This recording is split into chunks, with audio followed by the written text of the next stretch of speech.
out of sight, out of mind is the truth, and the reality is that the Corexit was used to, basically hide that oil and sink it to the bottom. But the bottom of the ocean is where the beginning of life, comes from. I mean, that's where the bedrock of all the life in the ocean. So if you go ahead and you destroy that, or you give that harm, it's going to have consequences. And so, last year they had shrimp without eyeballs, and they've got fish that are coming out that have cancer, or not cancers, but just growths on them. So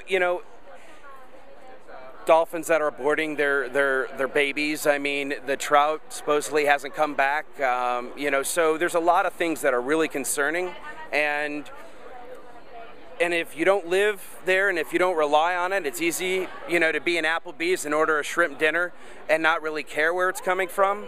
But the reality is that we're all Americans, and the Gulf is actually, it's actually not even just the United States. It's actually a community. I mean, so we have to start thinking a little bit more inclusively in the way that we do things, and instead of maybe corporations worrying about their profits for a quarter, maybe they should worry about the consequences of their actions for a human life cycle.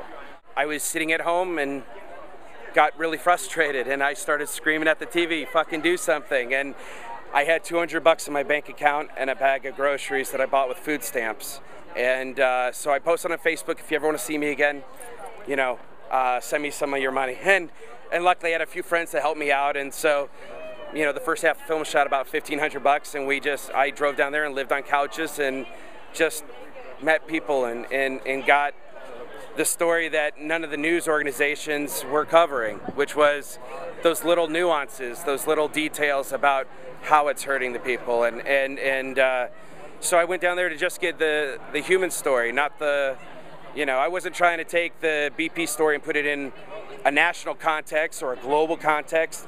I just wanted to be able to represent the people for what the people felt, and so that's how the film came about. I just wasn't seeing a lot of documentation that was getting out into the public, and I went down there on my own from San Antonio to really just do what I can as a photojournalist, and just bring out images and stories as best I could. The really wonderful and fortunate part was running into Bryan on what I think maybe day 2, and we were both happened to be at the same place at the same time, interested in kind of visually looking at one of the fishing trawler. Yeah, I mean, he was literally on a pier, and I met him on the pier, and we were both. I mean, we never had met each other, known each other before, and I was literally by myself. So when I met Lance, I didn't have any money, and so Lance would buy me a meal every once in a while. And then I said, well, here, come on out to one of my interviews. And then so he'd help me set up, the lights, or help me to, set up the camera. And we just did that for 3 weeks. Yeah, and we just kind of shared our resources. I had cameras, and so did Bryan, and we were able to really bring out a little more richness, a little more diversity in what you see in the film. Different angle shots, different perspectives, and certainly just bringing our minds and talents together. So what's the takeaway from your movie? After I come out of your film, am I going to be outraged? Am I going to be cynical, or am I going to say, well, maybe there's some hope for this down the line? Well,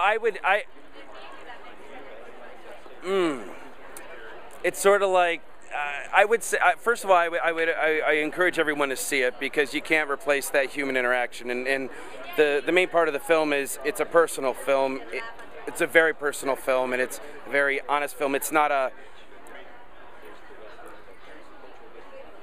I'm trying to answer your question in the honest possible way. I think that the film is, you will walk away angry, but you're going to walk away angry not because of some kind of ramped up, hyped up something. You're going to be angry because you've made a friend and you see them hurting, and you feel like, that this is an important issue.